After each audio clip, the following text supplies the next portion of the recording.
What's up guys, it's Lee with Used Review. Today we're in Miami, Florida, taking a look at a 2015 Volkswagen EOS. Let's see how it held up.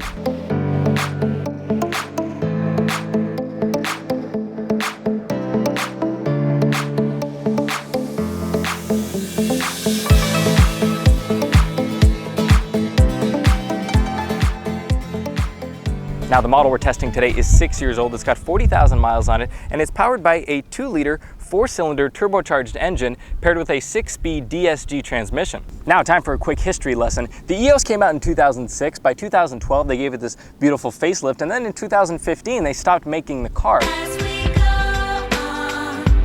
You see, it was 2016 and they hadn't redone the car in over 10 years, and they said we either dump a bunch of money into it to remake it or we discontinue it. Sales were down, so Volkswagen just decided to turn the page. Now today I'll talk about how the car held up with wear and tear. We'll go over maintenance and reliability, and then I'll take it for a spin. But see, since the EOS didn't change really much from 2006 to 2015, today's review is going to cover all of those years. So no matter what year EOS you're looking at, well hey, I got you. Now moving to maintenance and reliability, the EOS is powered by Volkswagen's 2-liter 4-cylinder tried and true engine. Now that's a little bit bittersweet because look, it's proven itself to be reliable and powerful. The only problem is it's got a drinking problem. That's right, this thing will consume a whole lot of oil. So if you buy it, keep an eye on your oil levels and don't forget to top it off every once in a while. Now, that's less of an EOS problem, more of a general Volkswagen issue, so problem areas specific to the EOS mostly revolve around the roof. You see, the roof is made up of a number of rubber gaskets, and when they dry up, they can crack and then leak.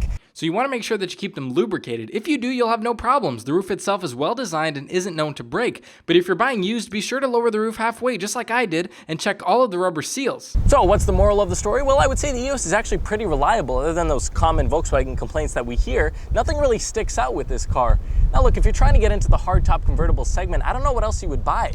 A BMW 3 or 4 Series hardtop? I mean, I don't know if you can afford the maintenance. A Chrysler 200 hardtop? No, I really would stay away from that. I guess the only two Liam guaranteed options would be the Lexus IS 250C or the Infiniti G37 convertible. And those are a lot bigger. It's not really the same segment as the EOS. Now, first impressions inside the EOS are much like any other Volkswagen that you'll get into. The interior is nice, it's clean, it looks somewhat luxurious. The seats are tight and sporty with a European look to them, but they're actually very comfortable.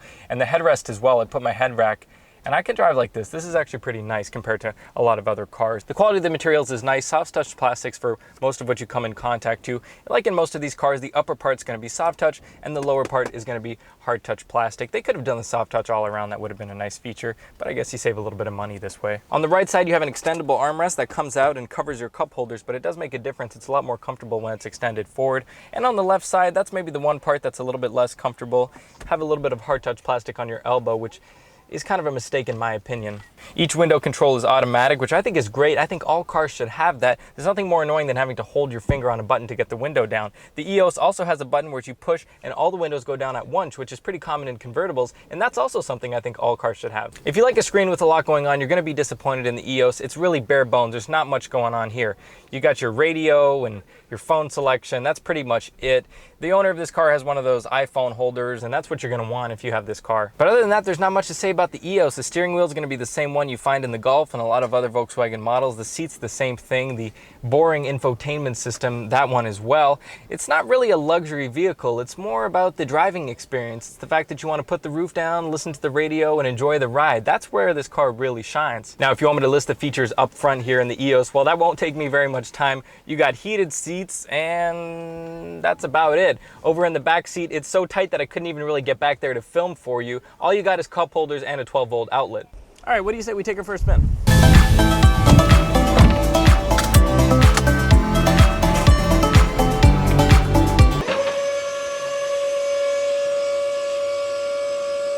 Now the EOS doesn't actually make all that noise when the roof opens. I just did that to be funny, but it actually opens pretty quickly. I've timed it out for you here. It is pretty quick with the EOS, and that is an important factor when you're buying a convertible. If it takes 10 minutes for the roof to open, well, you could be wasting a lot of time opening and closing your roof.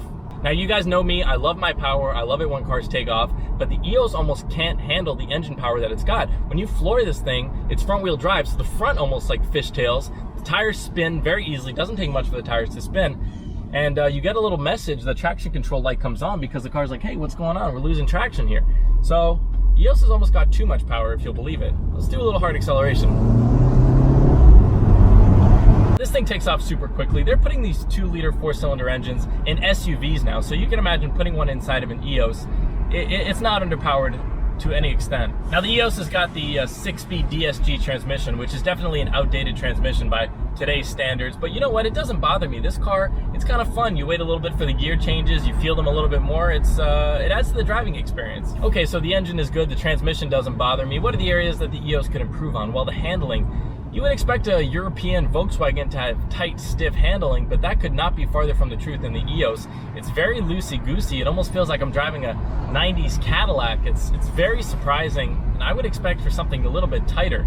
But you know what? I'm not going to be the big, mean, harsh car critic analyzing every little inch of this car. That's not what this car was built for, so let's not get too carried away. It's fun to drive. It's a nice little car. You put the roof down, you let your hair blow in the wind, and when you want to pass somebody, well, it's got that power. I mean, look, I can accelerate and it just takes right off. You feel that turbo boost kick in. It's fun, man. It's not a bad car.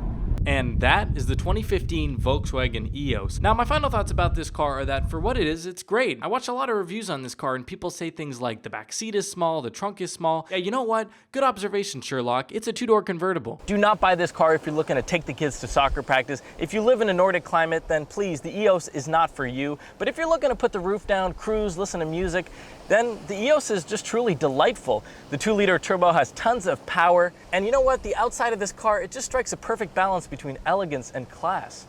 Now, from a used review standpoint, the EOS has held up very nicely in its 6 years. Look at this thing, it practically looks brand new. I also spoke with the owner. She says she hasn't done any major repairs to the thing. I think it still has tons of life left in it. So now the $1 million question, Liam, would you buy an EOS? The answer to that is yes. And Liam, can I buy an EOS? Is it a good car? Yes, you can. Yes, it is. And that is a Liam guarantee.